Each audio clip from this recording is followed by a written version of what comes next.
Hello everyone from Chelsea Fan TV. I hope you're all doing very, very well. We are outside the Olympic Stadium, and how many rings? Is it 4 rings? No, 6 rings. Is it 6 rings? Well, we almost scored 6, so close enough. It was Olympic scoreline. 6 goals. There you go. 6 goals in total. Yeah, well, 6 goals. Yeah. Yeah, mate. Enjoyable evening. I don't think I was expecting 5 goals when we come here, but yeah. What can you say, mate? We looked lethal going forwards, and it was a performance befitting of the kit we're wearing, because you can't turn up in this kit. You've got to show them the kit, Charlie. Go on, show the camera the kit. Mate, we're doing a little. Mate, am I going to get paid for some modelling here? Hold the mic and hold the mic as well.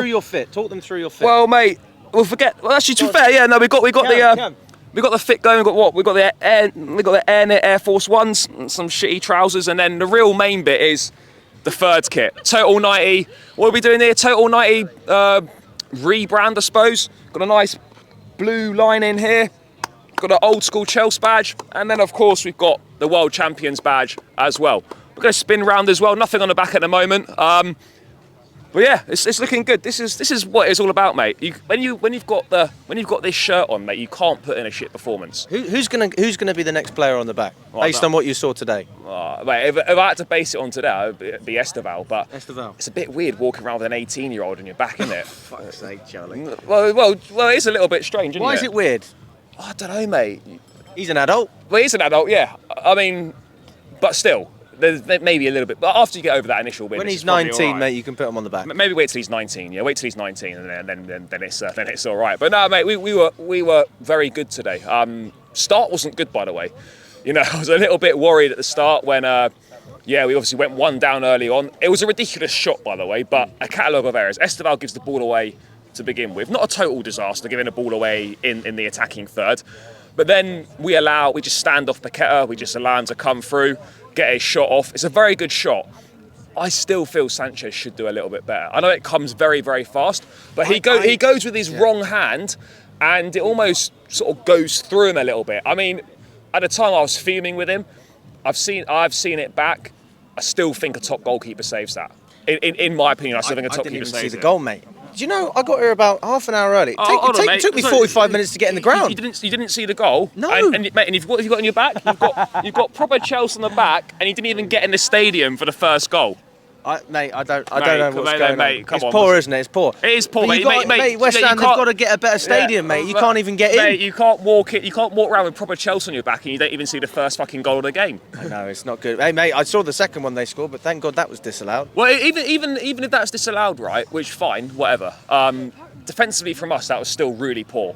And yeah, we know we can celebrate the fact we scored 5 goals and really good going forwards. But I think it's really important not to allow that to overlook the fact that defensively we were a little bit of a shambles at the start, and against better teams we would have got punished. Against much better teams than West Ham, we would have been punished for that. So that's an area we need to look on. I think obviously in the market maybe we need to look in and go at something. Great that Wesley Fofana's back. Nice to see Chalobah score obviously as well, which is great. Got 3 goals from set pieces today as well. Bernardo Cueva earning his money. Maybe that's a new thing this season. We're actually going to be dangerous from set pieces. But set piece FC. Set piece again. Ole. No, that's not going to be us. That can never be us. We can never stoop to those levels. But yeah, you know. Good recovery. We showed good mentality. Obviously lost Palmer in the warm-up as well.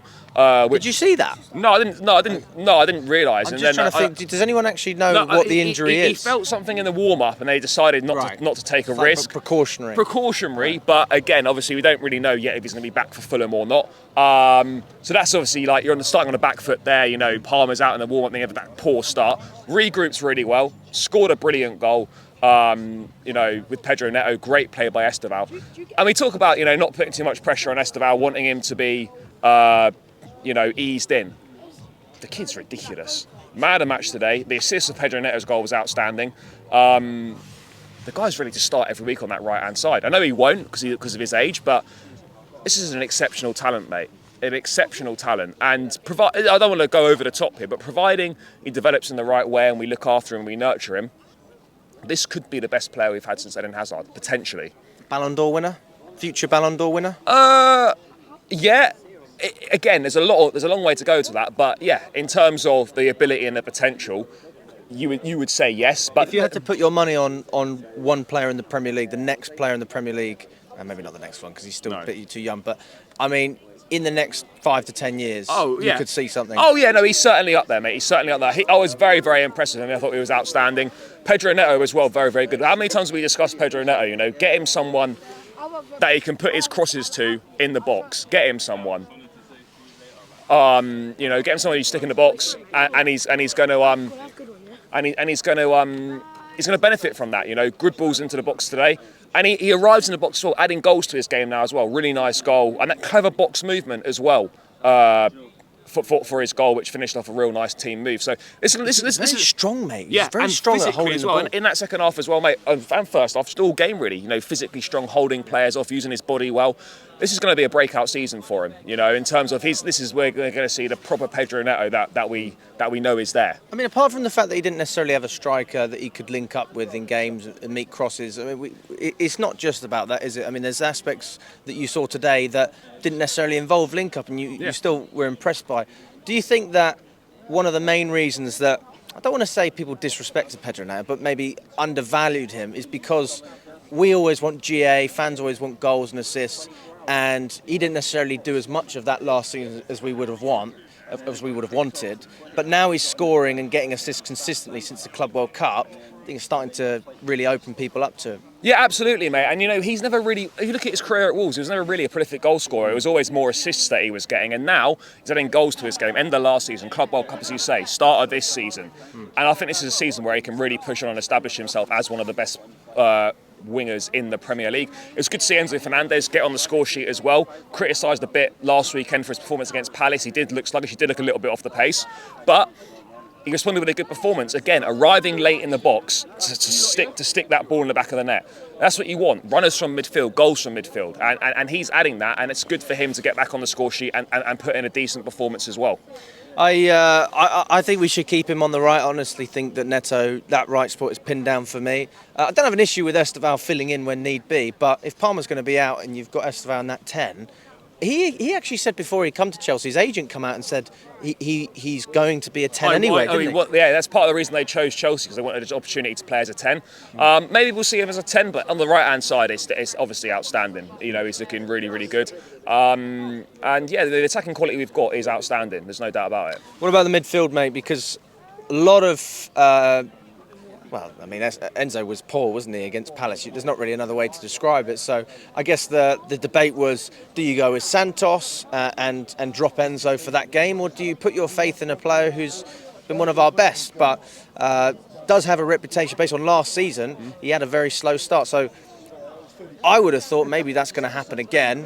He was fantastic. Yeah, it was good today, mate. You know, and he's shown last season how good he is. You know, popping up with important goals, assists, and key moments. And you know, yeah, obviously against Palace wasn't his best. He was a bit sluggish. He was off the pace. But today, he looked a lot better, looked fitter, and he's popping up with important goals again. You know, and arriving in the box. That's all from the midfield players, arriving in the box and being on the end of things to finish them. And that's something that he's really added to his game. And it's great to see that continue into this season as well. So yeah, much better from him. And look, we'll see really good performances from this season. Caicedo getting a goal as well in his 100th appearance for the club, deserved. So yeah, all in all, mate, apart from a few shaky moments at the back and going a goal down early on, we recovered very well, and then the quality just shone through. Yeah, I'm feeling confident, mate. I'm feeling good about this season. I still don't think title race is a conversation, but what I will say is a very relevant conversation is when you saw Palmer was injured before the game, it made me think, again, Xavi Simons, Garnacho. These are positions that people say, oh, that's not as much of a priority as a centre-back, but they are still positions we need because we will have injuries throughout the season. So I'm definitely an advocate for those two signings. Hopefully they get done pretty soon. I think window closes at the end of next week. September 1st is deadline day.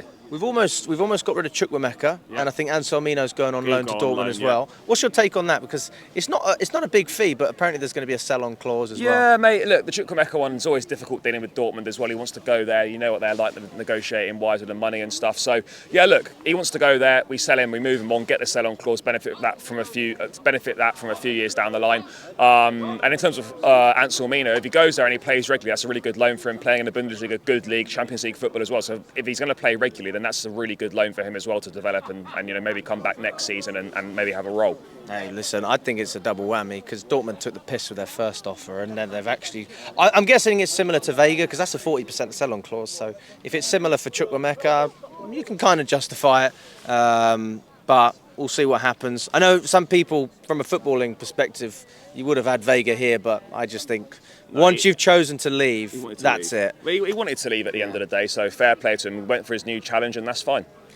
And Fofana, back from injury, got a lot of stick, has had a lot of stick from me. I'm personally not his biggest fan, but I respect that when he is fit, he is one of our best. Nobody denies that, but he needs to be fit more often. He needs to be consistent.